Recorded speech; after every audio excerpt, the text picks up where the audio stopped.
Hello, hello. Welcome to my book club number 11, where we are discussing, in case you don't know, we're discussing my book, A Radical Awakening. So, one of the themes in this book is how quickly we as humans, but especially women, go into a place of lack.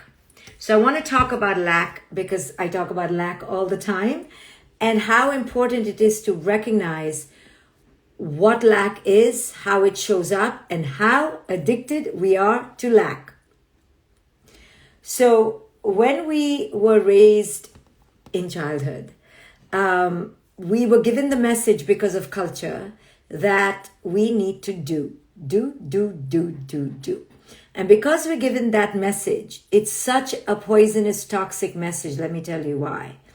Because that message comes with an implication that unless you do, you are not lovable. Unless you do, you are not worthy.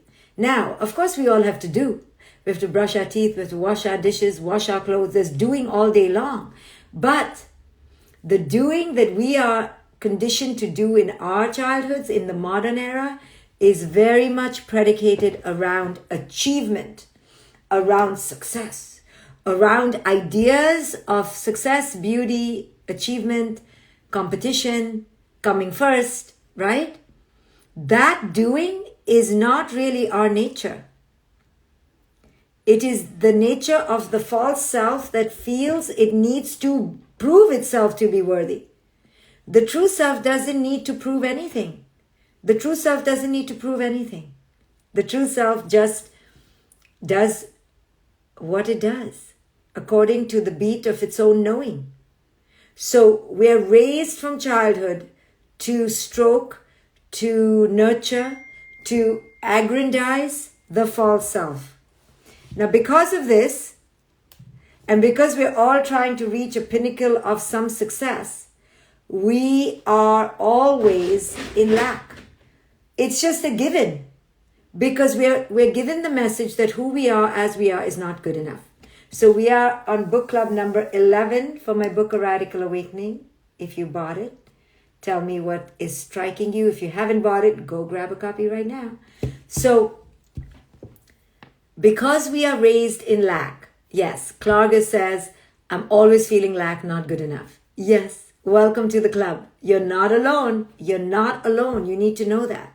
So because we were raised in this consistent state of lack, we project lack in almost every situation. If somebody doesn't like us, we project lack. Oh, the situation is not good. If life doesn't turn out our way, we project lack. When we don't know the future, we typically project lack into the future. We are lack-based humans. We are Hulaks, we should call ourselves. We are not humans. We are not in abundance. We are in lack. Until we begin to recognize this in our own lives, like, oh, I'm in lack, I'm in lack, I'm in lack. Why am I feeling so bad? Oh, because I'm in lack. When we feel bad, it's because we are in lack.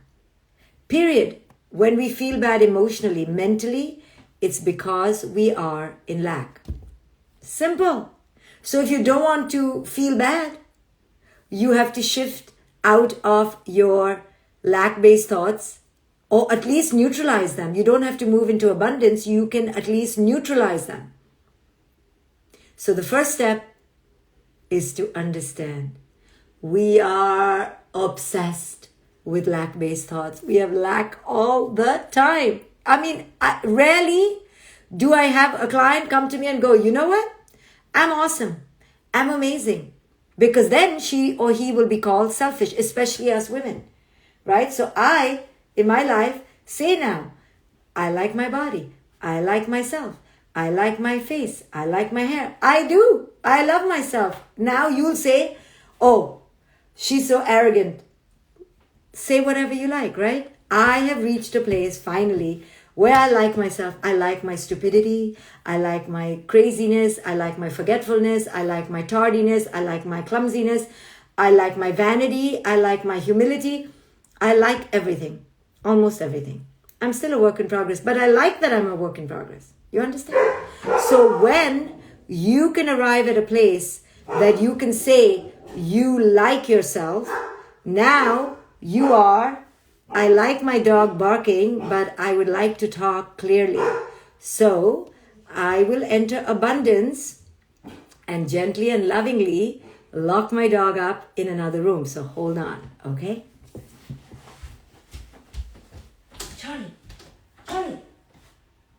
Charlie. I don't even know where the dog is. I don't even know where the dog is. Okay. Staying in abundance, no problem. We begin to realize that many of us are not in love with ourselves. We're not even in like with ourselves. In fact, we are in loathing of ourselves. Now, there is loathing, there is liking, there is neutral, and then there's loving. Can we move off from loathing? But the reason why we are not moving from lack, from loathing, is because this is how we were conditioned. We are brainwashed to not like ourselves. I'm telling you, if I came on stage and I said, I love myself, you will think, I know you will, own it, you will think, oh, who does she think she is? She's so full of herself. Why?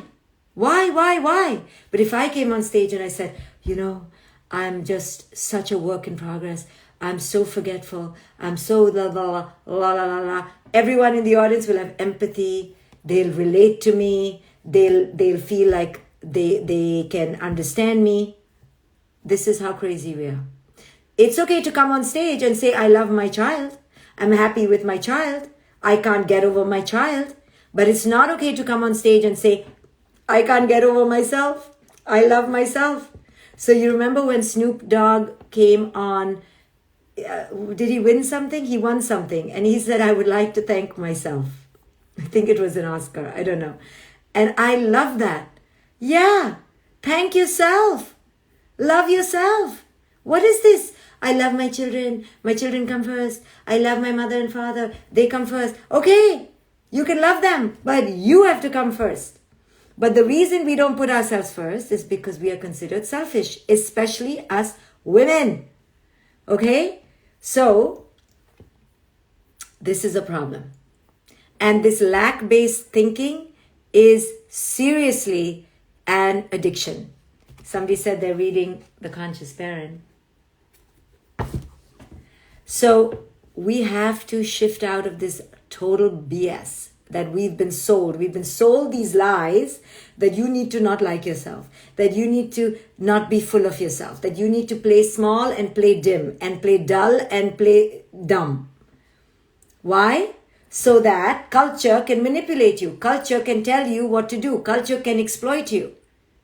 But if you walk around every day going, I'm damn smart. I love how I look.